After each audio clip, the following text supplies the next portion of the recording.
पलास नागरी हमरे रोजी घूमिला कैलाश नागरी।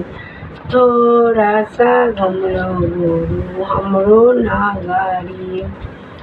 थोड़ा सा घुमलो गुरु हमरो नागरी।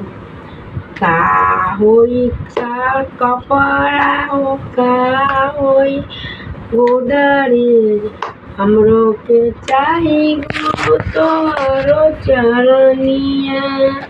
हमरो के चाही गुरु तोहरो चरनिया। तकिया लगा के गुरु चरण से तकिया लगा के गुरु चरण से चर्चा करैला गुरु श्रद्धा से।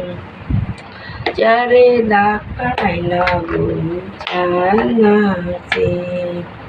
रोजे रोजे घूमेला कैलाश नागरी। रोजे रोजे घूमेला कैलाश नागरी।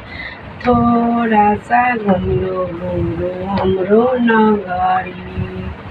थोड़ा सा घुमलो गुरु हमरो नागरी। का होई कोठवा का होई अटरिया। का होई कोठवा का होई अटरिया। हमरो के चाही गुरु तोहरो चरनिया।